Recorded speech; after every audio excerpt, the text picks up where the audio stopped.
తెలంగాణ ప్రభుత్వ ఉద్యోగులకు సంబంధించి ఒక ముఖ్య వార్త వచ్చింది.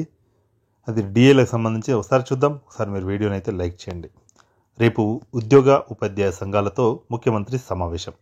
మర్రిచెన్నారెడ్డి మానవ వనరుల కేంద్రం ఎంసీహెచ్ఆర్డీలో సాయంత్రం 4 గంటలకు సమావేశం నిర్వహణ.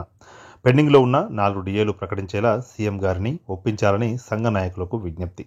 రేపు ఎంసీహెచ్ఆర్డీలో జరగనున్న సీఎం గారు నిర్వహించే సమావేశానికి హాజరవుతున్న ఉద్యోగ ఉపాధ్యాయ సంఘాల నాయకులకు శుభాకాంక్షలు తెలియజేస్తున్నాం.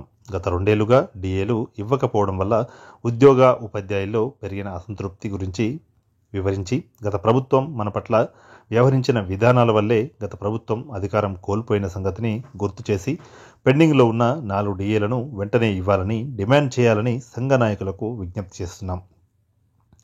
అదేవిధంగా కాంగ్రెస్ పార్టీ మేనిఫెస్టోలో పొందుపరిచిన ఉపాధ్యాయుల పదోన్నతులు, బదిలీలు, పెండింగ్ బిల్లులు, కేజీబీవీ ఉద్యోగులకు ఎంటీఎస్ తదితర అంశాలపై కూడా ఒక స్పష్టమైన హామీ తీసుకోవాలని కోరుతున్నాము. ముఖ్యంగా సిపిఎస్ రద్దు అంశాన్ని గట్టిగా అడగాలని కేంద్ర ప్రభుత్వం ఇచ్చిన మెమో 57 ఆధారంగా 2004కు ముందు నోటిఫికేషన్ల ద్వారా నియామకమైన డిఎస్సి 2003 మరియు ఇతర ఉద్యోగులకు ఓపీఎస్ వెంటనే వర్తింపజేయాలని కోరాలని విజ్ఞప్తి చేస్తున్నాం.